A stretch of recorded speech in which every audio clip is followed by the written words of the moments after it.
leitores espirituais possam nos inspirar nessa noite, né?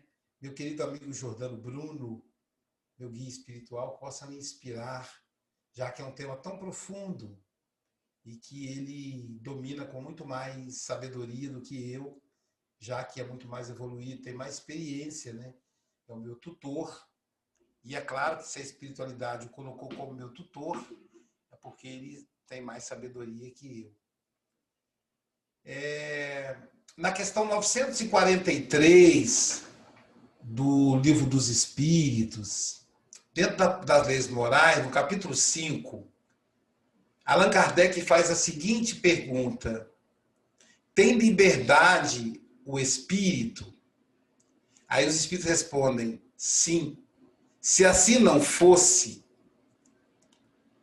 o homem seria um réprobo, traduzindo para uma máquina, traduzindo para a linguagem moderna, um robô. Então é necessário, o que diferencia o homem dos demais seres da natureza, é o ser humano, né? É o livre-arbítrio. Aí Allan Kardec pergunta: o homem tem liberdade total? Aí eles respondem: o pensamento. Então, o nosso livre-arbítrio, ele é limitado. No entanto, nós temos liberdade total de pensar. Aí você fala, mas aí tem graça. Liberdade de pensar, mas eu não consigo pensar. Pensar é fácil, então se é só pensar, não é liberdade. Mas a gente precisa lembrar que tudo começa no pensamento. Então, se a gente tem liberdade de pensar, a gente tem liberdade de criar. A gente tem liberdade de agir. A gente tem liberdade de sentir. Então, essa reflexão a gente retirou do Livro dos Espíritos, do capítulo 5, Livre-Arbítrio, e do livro Momentos de Saúde e Consciência, da Joana de Ângeles, através do Divaldo Franco. É o item 2 do livro, chamado Liberdade de Escolha. E aí a Joana começa a fazer a seguinte reflexão conosco. A liberdade é lei da vida. É lei da vida. Faz parte do concerto da harmonia universal. Então, é uma lei de Deus. Não dá para mudar isso. Não dá, eu não posso não querer isso. É lei da vida. É lei de Deus. Então, tá aí. É a lei, a liberdade. E eles dizem, e aí a Joana diz que o único imperativo, a única coisa que nós não podemos escolher, aspas, é a vida e a morte física. A vida e a morte, que não podemos escolher. Não podemos escolher quando nascemos e quando morremos. Mas isso é aspas, porque enquanto espírito a gente escolhe enquanto encarnado. O momento da morte nós não escolhemos, a não ser através do suicídio. Mas pagamos muito caro, porque desrespeitamos uma lei.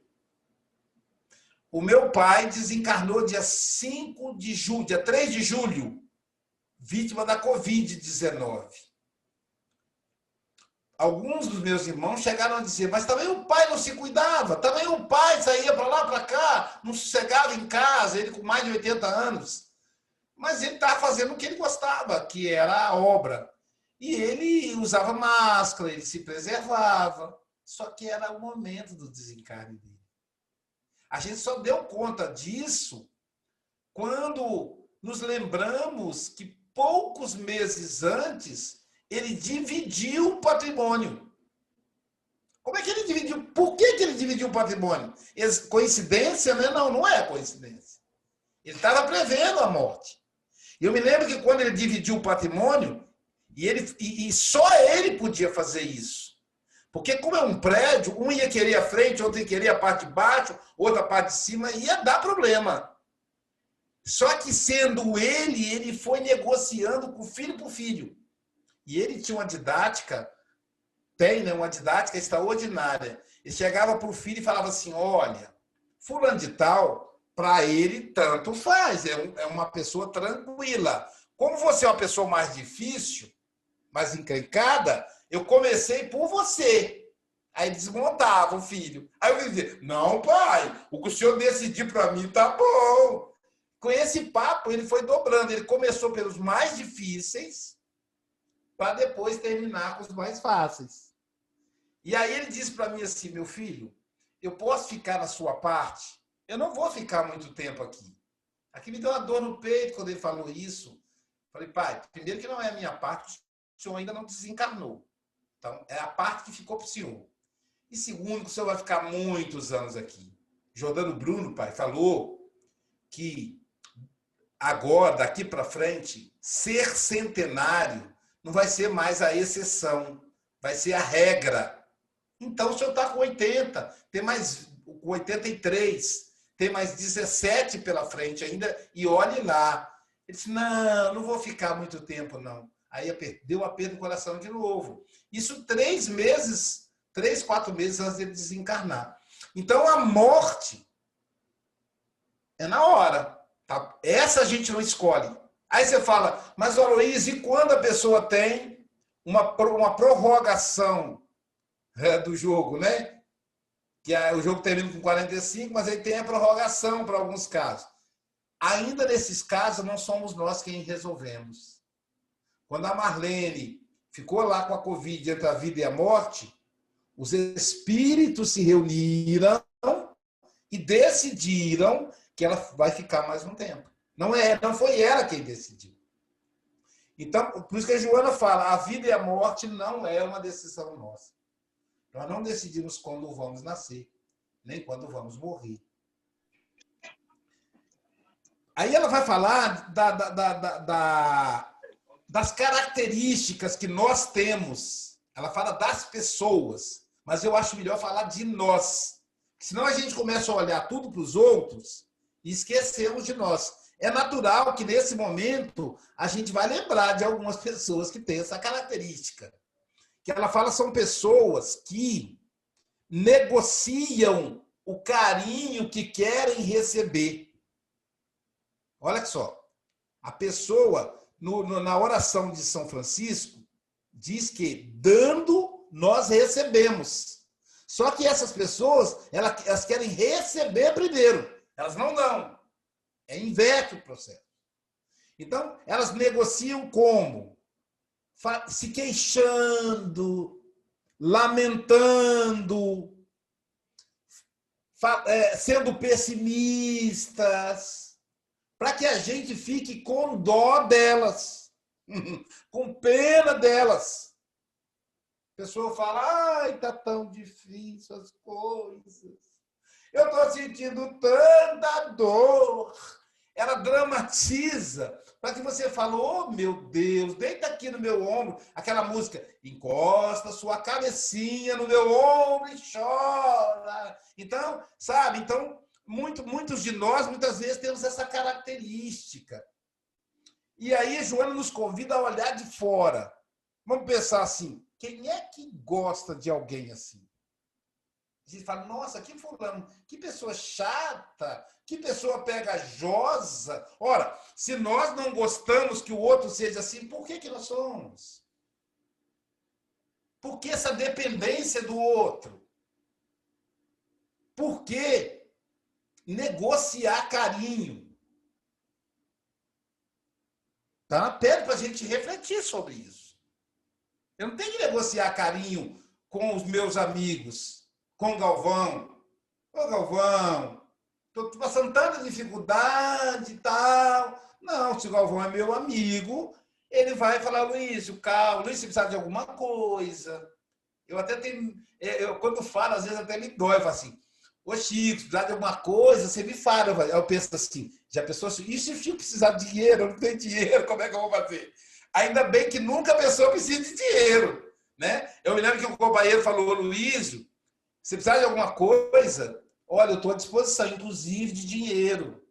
Falou assim para mim, falei, nossa, como ele é corajoso, né? Vai que a pessoa fala, eu quero dinheiro, né? E ele falou comigo, então isso me tocou, inclusive de dinheiro, eu não tenho muito, mas se você precisar, aí eu achei muito profundo o acolhimento dele, né? Então, muitas vezes as pessoas falam, mas o Aloysio, ele fica distante, por que ele não fala que precisa? É porque a gente precisa superar as questões. Quando a gente não aguenta, a gente pede ajuda. Mas não podemos nos tornar essa pessoa carente que fica toda hora negociando carinho. É claro que durante o luto, os primeiros dias do desencarne do pai, eu fiquei frágil. E aí, olha, mas foram milhares de mensagens de carinho. E que eu acolhi com muita atenção.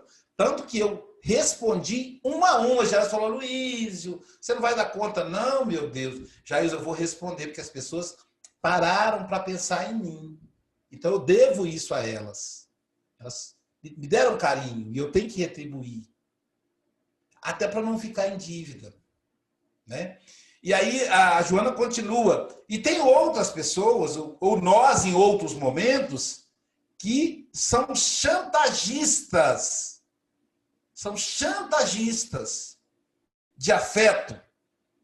Ou seja, adota sofrimento irreal como meta de conquista da atenção e o carinho do outro. Então, chantagia. Eu tô assim, Andréia, você não sabe como eu sofro. Né? Então, isso é uma chantagem. O marido que fala com a esposa, como é dura essa vida de ter que trabalhar para sustentar a família. Então, casou por quê, né? Reclamando de quê? E eu tenho que cuidar dos filhos? E tem que trabalhar também? Então, assim, não dá. Ela vai chamar de chantagista. E a gente percebe isso nos relacionamentos. Como eu sou psicanalista, eu vejo muito isso. As minhas pacientes, a maioria são mulheres, se queixando da chantagem dos companheiros, do marido, do namorado. Às vezes elas percebem, elas não são tolas, elas percebem que estão chantageando. Às vezes não, se sentem culpadas. E quando percebem, eu digo assim, fala para ele que você percebeu, que aí ele toma vergonha na cara e para de ficar te chantageando. Então, é a chantagem. Agora, de novo, a Joana pergunta, ninguém se sente bem ao lado de pessoas que são chantagistas ou carentes. O carente é chato. O chantagista é chato. Ora, se é chato, por que você é chantagista? Por que você é carente? É claro que o outro não percebe. Nem sempre percebe. É o nível psicológico em que ele se encontra. Mas se a gente já sabe que é chato, se a gente já se percebe, por que vamos nos comportar assim? Doutrina espírita é uma proposta de autoconhecimento. É uma proposta filosófica.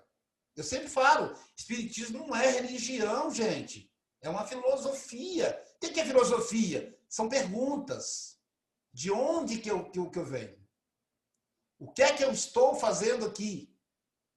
Como eu estou? Para onde vou? É filosofia, são perguntas. Doutrina espírita é uma filosofia. Mas não é uma filosofia qualquer, porque ela é com base na ciência.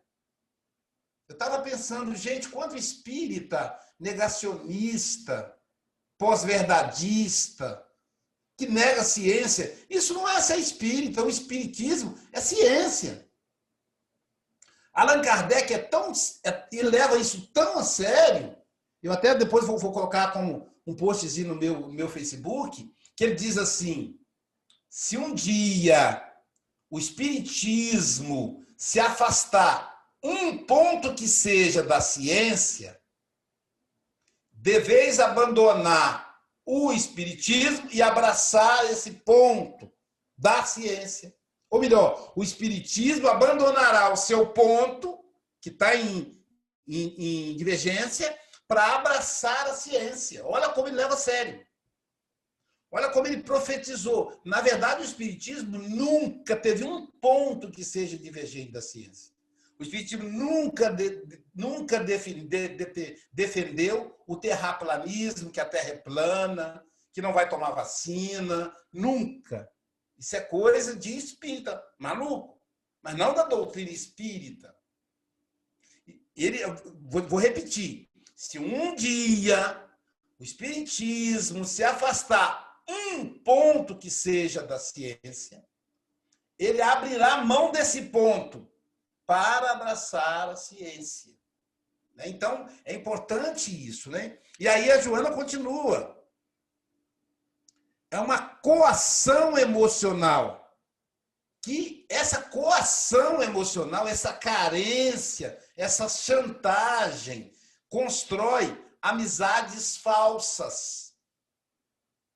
Falsas. Porque não é com base na realidade psíquica. É com base não seria nem compaixão.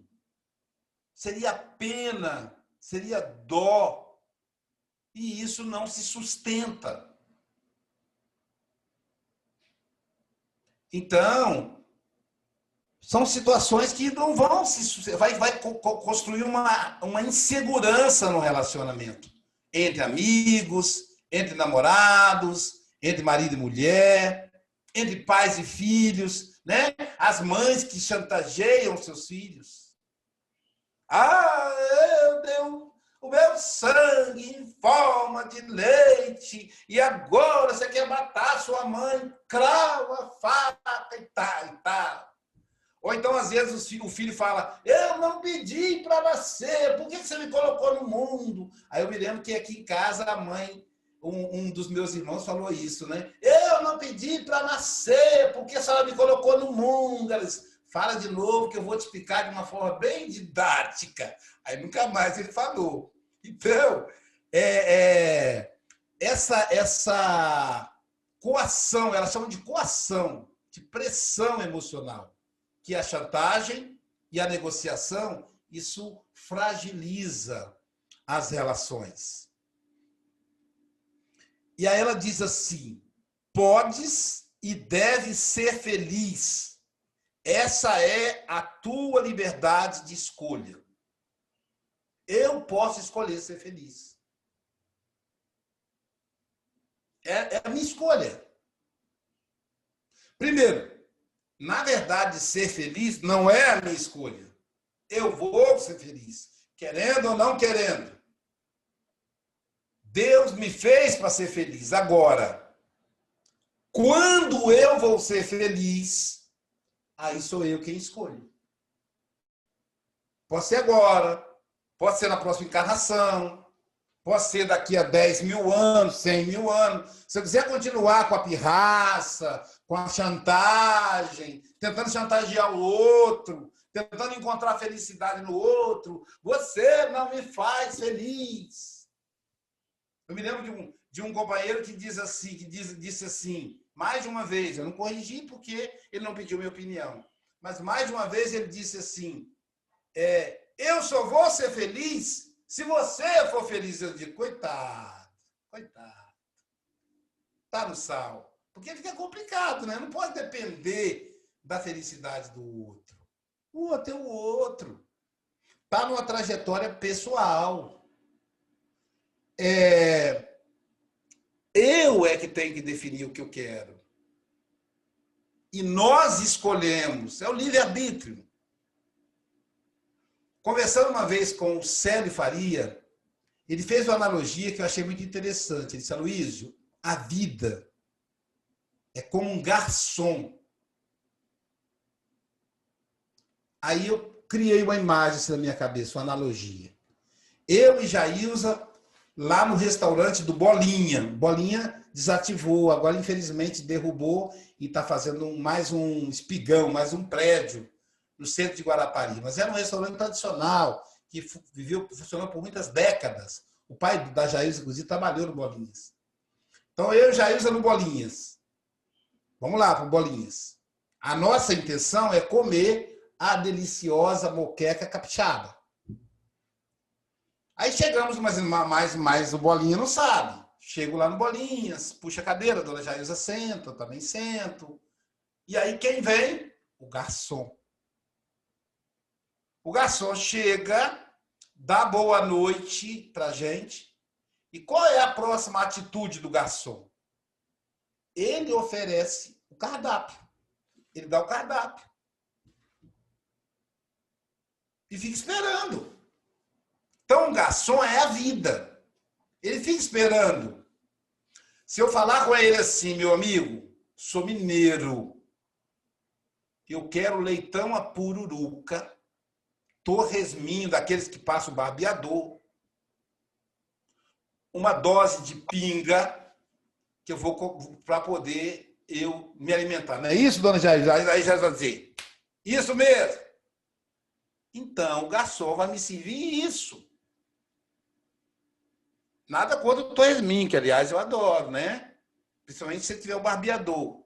Mas, digamos que, ao invés disso, eu digo para ele, olha, eu quero uma moqueca capixaba. Uma moqueca de cação, uma moqueca de robalo. Até dá água na boca a gente ficar pensando nessas coisas. O Bolinha está fechado, infelizmente. Tem que ser pedir em outro lugar. Então, uma moqueca de robalo, uma moqueca de cação. E me traga 2 sucos de laranja. O que é que o garçom vai trazer para mim? A moqueca. Ele não vai trazer o torresmo. Ele não vai trazer a pinga. Ele vai trazer a moqueca e o suco de laranja que eu pedi. A vida é assim. É importante que a gente saiba que nós somos livres para escolher. O mundo espiritual não tem nada determinado. Aí você fala assim, mas e as dívidas do passado? Isso naturalmente vão impactar na minha escolha. Por exemplo, por que eu vou escolher a moqueca, por exemplo? Ora, como diabético, o peixe é muito saudável e tem pouco teor de açúcar. O suco de laranja não tem açúcar, vou pedir sem açúcar. Então, o meu passado ele entra automaticamente na minha escolha. Então, sou eu quem escolho. E nós estamos começando o ano. O que eu quero para 2021? Eu pergunto para você que está me assistindo, o que você quer para 2021? Não se esqueça. O que você quiser, você vai ter. É você que escolhe. Eu tenho percebido ultimamente, de uns 2 anos para cá, que a espiritualidade é que o universo, que a justiça divina, ela me atende sem eu fazer oração. O que é oração? É você humildemente dizer, olha, Senhor, me ajuda nisso, nisso e nisso. Inclusive nas coisas materiais, não tem nenhum problema. Ao invés de eu fazer isso, eu falo assim, estou precisando muito disso, mas muito disso. Oh, meu Deus, como eu preciso. Aí vem o negócio, aparece para mim. Eu nem me dei conta. Depois, quando chego, eu digo, ué, mas como é que chegou a isso? Porque eu pedi. Eu pedi. É liberdade. Eu pedi. Eu podia pedir outra coisa. Ai, meu Deus, eu queria tanto ter um câncer, que é para eu morrer logo. Na linguagem do português, lá de Portugal, um cancro. Queria ter um cancro, que é para eu partir logo desse mundo triste, sofrido. Uai, depois não reclama. Eu não aguento mais essa terra de corrupção, de não sei o quê, de político diz. Olha o que você está escolhendo. Olha o que você está escolhendo. É você quem escolheu. Então, a Joana nos chama atenção para isso. As aflições, quando se a gente, ela diz assim, se te encontras atrelado às aflições, você está sofrendo nesse momento, por qualquer motivo, uma dor física, uma dor moral, uma crise no casamento, a perda de um ente querido. Se você está sofrendo nesse momento, diz a Joana, porfia construindo o bem, persevera construindo o bem. e te libertarás. E te libertarás. Então, persevera, faz o bem e vai passar. Vamos ter um encontro no final do mês lá no Glória, em Cataguases, pelo Zoom, que agora está todo mundo em casa, né? E lá o tema é: isso também passa. Então vai passar. É só perseverar. É só você continuar querendo, porque veja, o que nós temos hoje é o que nós pedimos ontem. Você pediu. Aí eu chego, o garçom chega lá com um prato da muqueca, eu digo: eu não quero muqueca, não. Mas foi você que pediu, doutor. Vou fazer o que com esse prato agora? Você tem que pagar. Então a gente pediu lá atrás. Mas o que é que eu estou pedindo daqui para frente? Então, persevera no seu novo pedido, na sua nova escolha. A dificuldade agora é efeito da sua insensatez do passado, diz a Joana. O que eu vivo agora foi a minha insensatez. Eu estava pensando, gente, por que eu tenho diabetes? Aí a minha irmã falou: estresse. Você é muito estressado, você é muito agitado. Calma, irmão. Aí eu, não é verdade? Aí eu diminuí, Jair administra a agenda aí, diminui as palestras. Aí já você diminui nada, você não diminui, você conversa com ela, você fala que diminuiu, mas não diminuiu. Mas diminuiu a minha atenção. Eu me sinto muito mais leve, muito mais tranquilo do que antes. E eu preciso fazer isso, senão eu não tenho saúde. Então, hoje é efeito da minha insensatez do passado. Mas eu posso mudar, eu posso escolher. E aí a gente lembra do Chico. Eu não posso mudar o passado, mas eu posso construir um novo futuro. E aí a Joana diz: não se fixe na ociosidade, na desdita e nos queixumes. Cuidado com reclamação demais. Cuidado com muita queixa. A queixa traz pessimismo. Não tem jeito, gente. Não tem jeito. É assim que é. Ela atrai o pessimismo. Muito cuidado. A gente não vai ficar sem se queixar, uma coisa ou outra. A gente não gosta, mas não podemos ficar vítima dessas queixas. E principalmente ocioso. Eu vejo pessoas tão tranquilas, cara, eu digo: meu Deus, eu queria tanto ter esse tempo. No fundo, eu estou com inveja, né? Eu queria tanto ter esse tempo, eu não consigo ter esse tempo. A pessoa fala: Luísio, eu deito assim na rede, fico pensando. Eu digo: olha, eu queria ter um negócio desse. Aí agora, no ano novo, né? Tivemos um recesso da escola aqui, aí eu deitei na rede. Fiquei aqui na rede, bem tranquilinho. Falei: isso é que é vida. Aí abri o celular, estava lá alguém reclamando lá de um grupo, acho que o grupo da Joana, ou o grupo do estudo, né? Aí eu gravei o vídeo: pessoal, estou aqui na rede, mas olha, isso, isso e isso. Aí eu falei: pronto, já não estou mais à toa. Então, muito cuidado com a ociosidade. A gente precisa do lazer, mas lazer e ociosidade são coisas distintas. Todo mundo precisa do repouso, todo mundo precisa ler um livro, um bom livro, todo mundo precisa parar para ouvir uma boa música. Mas, gente, ouvir música o dia inteiro, pelo amor de Deus. Ler o dia inteiro, ler livros o dia inteiro. Complicado, tem muita gente precisando, muita gente precisando do nosso socorro, de uma palavra amiga, né? E aí Joana continua, finalizando aí o nosso encontro, ela continua dizendo assim: és senhor do teu destino. A ele, e ele tem para ti como ponto de encontro o infinito. Olha que lindo. Eu sou o senhor do meu destino. Imagina, eu olho para frente.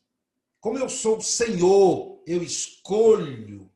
Eu olho para frente e eu vejo o infinito. O que ela quer dizer com isso? A liberdade. Por isso o livre-arbítrio. A liberdade. Eu posso tudo. Como diz aquela frase evangélica, tudo posso naquele que me fortalece. Então, o infinito diante da gente, né? Ela diz, todo aquele que não envolve positivamente, nunca se desenvolve. Eu quero inverter isso. Eu penso assim, todo aquele que se envolve positivamente, sempre se desenvolve. Observe as pessoas que desenvolveram na ciência, na vida pessoal, na família. É porque elas são pessoas positivas, otimistas.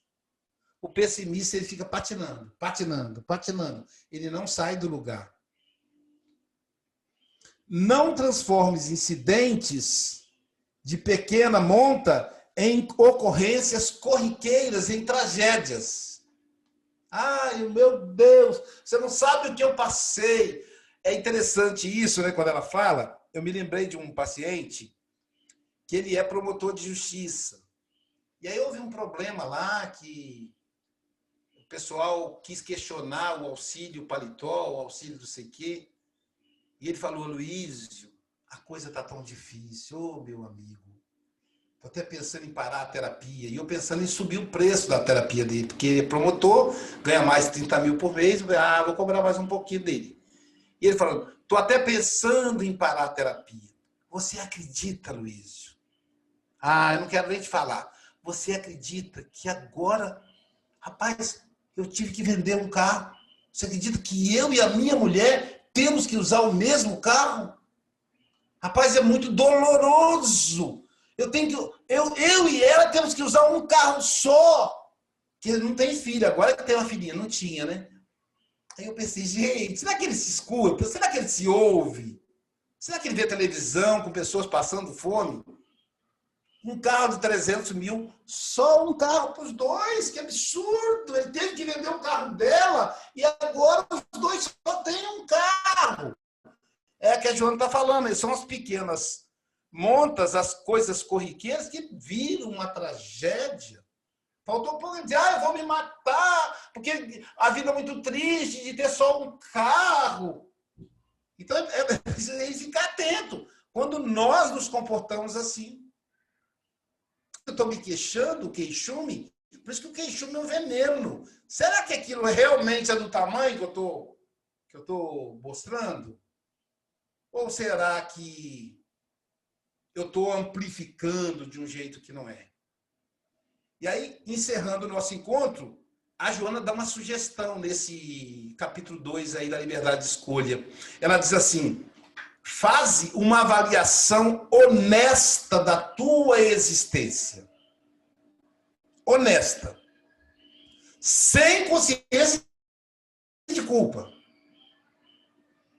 Sem consciência de culpa. Avaliar e falar, mas meu, isso, eu faço aquilo. Não, sem consciência de culpa.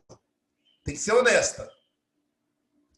Sem consciência de culpa. Sem pieguismo desculpista. Não, eu faço isso, sabe por quê? Não. Sem se desculpar. Só avalie o que você faz. Sem coerção de qualquer natureza. Você não tem que se punir. É só você ter um retrato de como nós somos. E logo depois desperta para o que deves produzir de bom, de útil, de construtivo, empenhando-te na realização da sua liberdade de ser feliz. Ser feliz hoje é uma escolha. Ser feliz é o destino de todo espírito imortal, mas ser feliz hoje é uma opção, é uma escolha. É preciso livre-arbítrio. Que Jesus nos abençoe agora e sempre.